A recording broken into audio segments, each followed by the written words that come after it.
TIB বলছে কমপক্ষে দুজন প্রার্থীর দ্বৈত নাগরিকত্বের তথ্য থাকা সত্ত্বেও হলফনামায় উল্লেখ করেননি। টিআইবির পাওয়া তথ্য বলছে ওই দুই প্রার্থী ব্রিটিশ নাগরিক।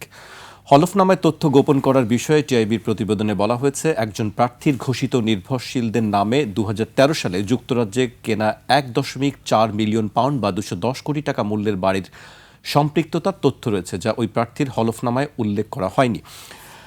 একজন প্রার্থী বিদেশে তার নিজের কোনো সম্পদের তথ্য না দিলেও স্ত্রীর নামে দুবাইয়ে ফ্ল্যাটের মালিকানা রয়েছে। একজন প্রার্থী বিদেশে 3টি ফ্ল্যাটের মালিকানা থাকার ঘোষণা দিলেও প্রকৃত সংখ্যাটি কমপক্ষে 3 গুণ এবং বিনিয়োগের সম্ভাব্য পরিমাণ প্রায় 35 কোটি টাকা। আরেকজন প্রার্থী বিদেশে নিজস্ব মালিকানায় কোনো ব্যবসা প্রতিষ্ঠান থাকার কথা স্বীকার না করলেও অনুসন্ধানে মোট 11টি প্রতিষ্ঠানের সন্ধান পাওয়া গেছে, যার মধ্যে 8টি বাণিজ্যিক কার্যক্রমে যুক্ত। শেষেরটা আগে বলি, বিদেশে কোম্পানি খোলা এখন খুব সহজ। আমাদের বিদেশ হইতে আগত দ্বৈত নাগরিকত্ব সম্পন্ন বিডার চেয়ারম্যান আছেন না, উনি এসে কিন্তু এটাকে করতে পারেন নাই।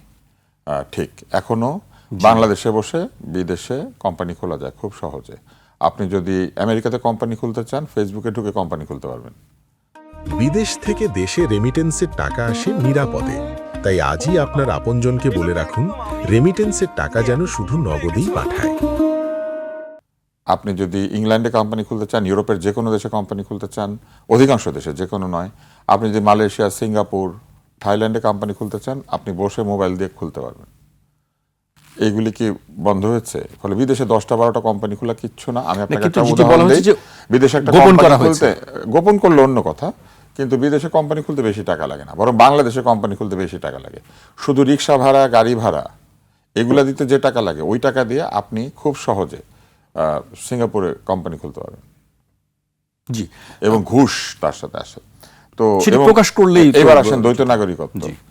আসুন আমরা গুনি, এই সরকারের উপদেষ্টা মণ্ডলীতে, এই সরকারের পদায়িত বিভিন্ন বড় বড় পদে, এই সরকারের বিভিন্ন কমিশনে কতজন দ্বৈত নাগরিক আছেন।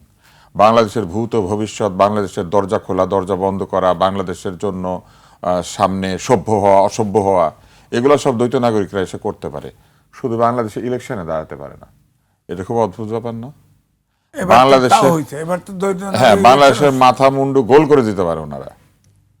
এই দেশে বাড়ি ঘরদের নাই। কিন্তু আমি একটা জিনিস একটু জানতে চাই, আমাদের এই কমিশনগুলোতে যারা বিদেশ থেকে এসেছেন, তাদের বিদেশে বাড়ি ঘর আছে না? কোন দেশ থেকে কোথায় নিয়ে বাড়িটা করেছেন? এই দেশ থেকে টাকা নিয়ে ওইখানে করেছেন, না ওই দেশ থেকে টাকা এনে এইখানে করেছেন? দুই দেশের কোনো এক জায়গায় ওদের বাড়ি ঘর আছে। এই বাড়ি ঘরগুলো ওনারা কিভাবে কিনেছেন সেটার ঘোষণা দিয়েছেন। গোড়ার নিচে গলদ আছে, আমি বললাম না?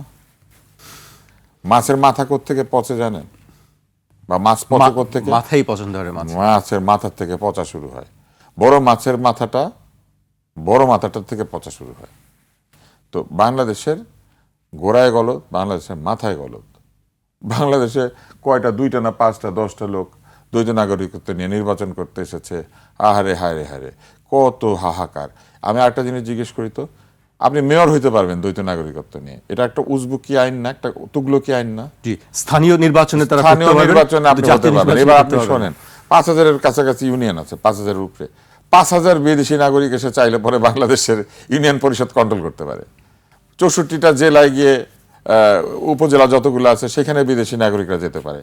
শুধু 300টা লোক নিয়ে খুব মাথা ব্যথা। কেন? ওনারা আইন বানায়।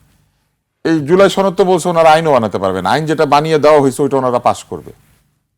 তো বিদেশি নাগরিক, দ্বৈত নাগরিকেরা একটা আইন বানিয়ে দিয়েছে, সনদ বানিয়ে দিয়েছে, যেটা ওনারা যদি পাশ নাও করে 6 মাস পরে অটোমেটিক হয়ে যাবে। আমি তো মনে করি বাংলাদেশের সব দ্বৈত নাগরিকদের দিয়ে দেন, ওনারা যা বানিয়ে দিবে অটোমেটিক 6 মাস পরে হয়ে যাবে। সংসদ টংসদ কিচ্ছু লাগবে না, ওনারা ওইখান থেকে বানাবে, শুধু ইন্টারনেটে পাঠাবে ডিজিটালি স্টারলিং দিয়ে, আর এখানে নামবে, নাজিল হবে, আর 6 মাস পরে অটো হয়ে যাবে। তো এইগুলা যারা করেছেন, ওনারা করছেন নির্বাচন, তাই না? তো ওনারা নির্বাচন করলে দ্বৈত নাগরিকরা চলে যাবে। তো আইনে যাই থাকুক, আইন কি ওনারা আইন কি ওনারা আসলে খুব একটা তোয়াক্কা করেছে না করে? ওনাদের একজন উচ্চপদস্থ কর্মকর্তা এসে অন এয়ার টেলিভিশনে বলেছেন, আমাদের যা ইচ্ছা তাই আমরা করতে পারি, আমাদের ম্যান্ডেট আছে। তো ওনাদের তো ম্যান্ডেট আছে। তো মানুষের 2 হাতে 2টা বুড়ো আঙ্গুল, ওনারা 2টা বুড়ো আঙ্গুল একসাথে দেখিয়েছে। অতএব কোনো অসুবিধা নাই, ভোটের ডাক তো একটা আঙ্গুলে দেয়।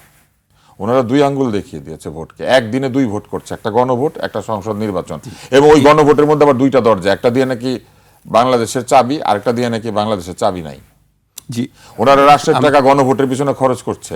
আপনি কয়টা ট্রান্সপারেন্সি করবেন? আমার তো মনে হয় ট্রান্সপারেন্সি ইন্টারন্যাশনালের এখন মানে নাম বদল করা উচিত, নাম দেওয়া উচিত নেকেড ইন্টারন্যাশনাল।